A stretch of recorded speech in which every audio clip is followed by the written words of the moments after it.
Livro Depois da Morte. De Leon Denis, 1889. Capítulo 53. O estudo. O estudo é a fonte de ternos e puros gozos, liberta-nos das preocupações vulgares e faz-nos esquecer as tribulações da vida. O livro é um amigo sincero que nos dá bons augúrios nas horas felizes, bem como nas ocasiões críticas.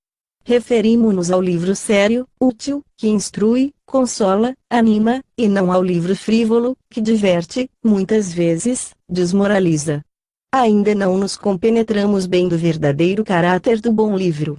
É como uma voz que nos fala através dos tempos, relatando-nos os trabalhos, as lutas, as descobertas daqueles que nos precederam no caminho da vida e que, em nosso proveito, aplanaram as dificuldades.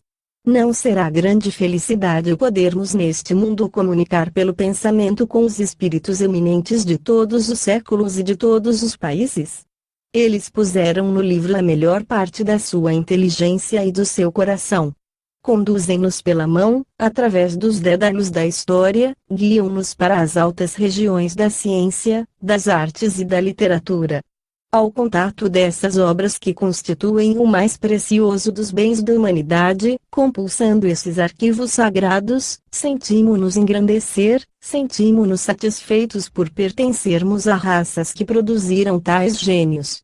A irradiação do seu pensamento estende-se sobre nossas almas, reaquecendo-nos e exaltando-nos. Saibamos escolher bons livros e habituemo-nos a viver no meio deles, em relação constante com os espíritos elevados. Rejeitemos com objetivismo as obras pérfidas, escritas para lisonjear as paixões vis. Acautelemo-nos dessa literatura relaxada, fruto do sensualismo, que deixa em sua passagem a corrupção e a imoralidade. A maior parte dos homens pretende amar o estudo, e objeta que lhe falta tempo para se entregar a ele. Mas, quantos nessa maioria consagram noites inteiras ao jogo, às conversações ociosas?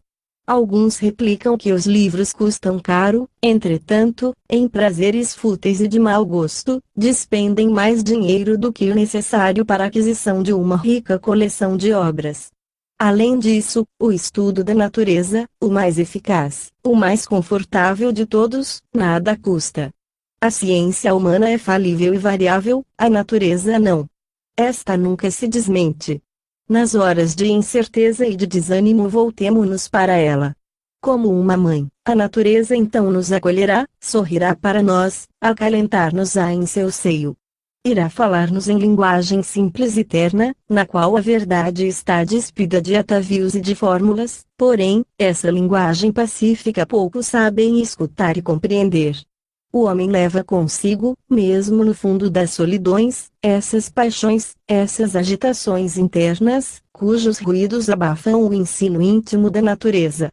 Para discernir a revelação imanente no seio das coisas é necessário impor silêncio às quimeras do mundo, a essas opiniões turbulentas, que perturbam a paz dentro e ao redor de nós. Então, todos os ecos da vida política e social calar-se-ão, a alma perscrutará a si própria, evocará o sentimento da natureza, das leis eternas, a fim de comunicar-se com a razão suprema. O estudo da natureza terrestre eleva e fortifica o pensamento, mas, que dizer das perspectivas celestes? Quando a noite tranquila desvenda o seu zimbório estrelado, quando os astros começam a desfilar, quando aparecem as multidões planetárias e as nebulosas perdidas no seio dos espaços, uma claridade trêmula e difusa desce sobre nós, uma misteriosa influência envolve-nos, um sentimento profundamente religioso invade-nos. Como as vãs preocupações sossegam nessa hora. Como a sensação do desconhecido nos penetra, subjuga-nos e faz-nos dobrar os joelhos. Que muda a adoração se nos eleva então do ser. A terra, frágil esquife, voga nos campos da imensidade. Impulsionada pelo sol poderoso, ela foge. Por toda parte ao seu redor, o espaço, por toda parte, belas profundezas que ninguém pode sondar sem vertigem. Por toda parte, também, há distâncias enormes, mundos, depois mundos ainda, ilhas flutuantes, embaladas nas ondas do éter.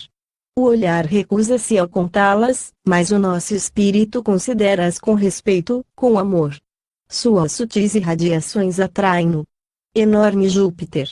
E tu, Saturno, rodeado por uma faixa luminosa e coroado por 8 luas de ouro, sóis gigantes de fogos multicores, esferas inumeráveis, nós vos saudamos do fundo do abismo.